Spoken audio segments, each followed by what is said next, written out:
everyone, and welcome back to the Automotive Logistics and Supply Chain Red Sofa here in Mexico City. I'm particularly pleased that we can be joined by Rubén Ballesteros, who's the head of logistics for MG Mexico, a new brand in the last few years who's made some significant strides in growth, and really excited to talk about some of your logistics opportunities and challenges. So maybe we can start just by talking about what have been some of the issues you've faced in logistics since entering the market and measures you've taken to overcome them.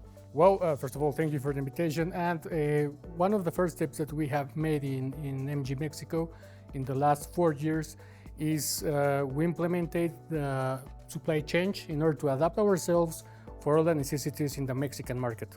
For example, we have our distribution center in San Luis Potosí that it's around 20,000 square meters, and we can handle more than 500,000 spare parts. Also, we develop a static capacity in vehicle distribution centers with around 40,000 units and a dedicated fleet, truck fleet for distribution that it's more than 70 trucks.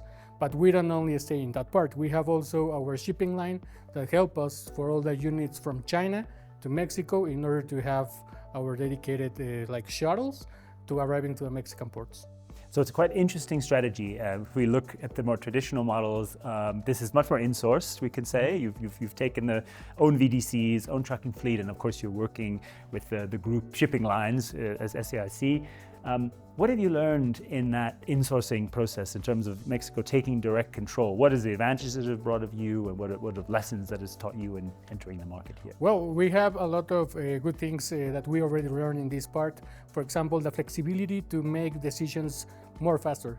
And obviously this will help us to have these units to our customers in a short time.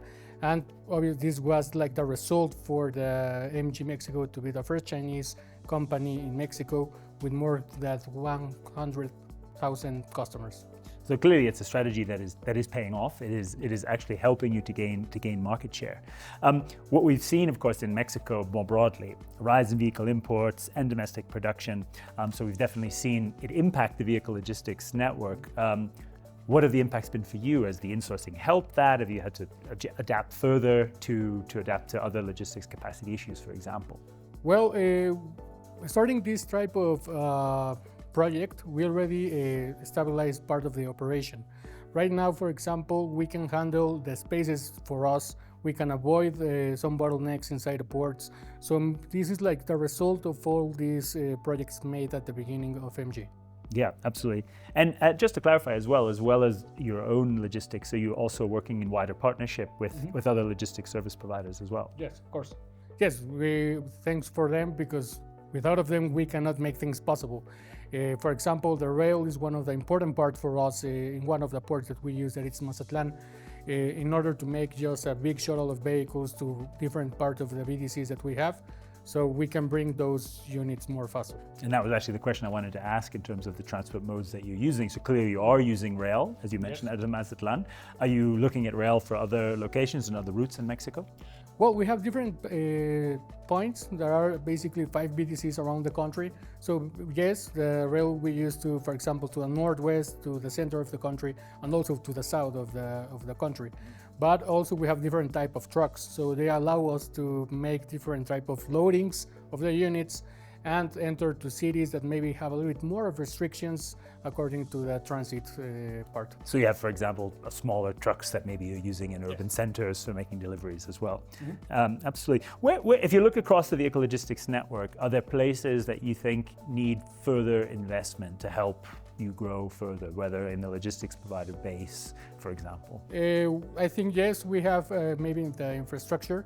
We know that suppliers are doing that. They are growing. They are making this part of the developments inside the ports, outside, also in the fleets, and part of the technology. We have our GPS tracking system. We have our ERPs, but we know that technology is going on every day. So we think that maybe in the future, it will be more easy to handle all our fleet and also the visibility to our customers.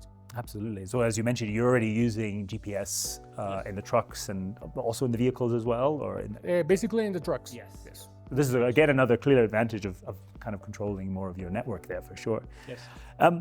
You've kind of alluded to this, but I guess, is it fair to say logistics has been a strategic advantage for MG in growing this volume and as fast as it has? Yes, I think logistics have been part of the success of MG Mexico. It helped us a lot to gain this part of the market share and also to retain it. But it's important to mention that this is part of the process to give a good service with part of a more dedicated experience to our customers. Absolutely. When we look more globally, SAIC and MG do have a large range of electric vehicles, strength in many markets. What are the steps that, how does it look firstly for MG in Mexico, and what are the steps that you're taking to expand electric vehicle distribution in Mexico as well? Well, we have now EVs, we have different models, and of course we are trying to develop to all our dealer network. We have a charger in each one of our dealers. So basically for the customer it will be more easy to be near of one MG dealer, just load a unit and that's it. Yeah. But we only don't stop in that part. We are making the part of chargers that are with solar panels with our compromise of sustainability. So that's a key steps in the market. And do you think that the vehicle logistics network in Mexico is ready for more EVs, or will you need to see more investment in port infrastructure, in VDCs? I think we are working on that, yeah. And we will have this part of chargers more easy for our customers in order they can find it in a more close place. Yeah, absolutely.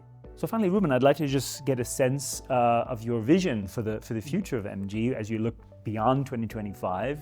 We talked about the opportunities in technology, you talked about electrification and your plans there, but what would you say is your vision for your logistics network and operations as you look to the years ahead for MG? Well, right now we're in the part of the consolidation process. We already make all the investments. We have this part of the PDC, the VDCs and all the truck fleet that we already have.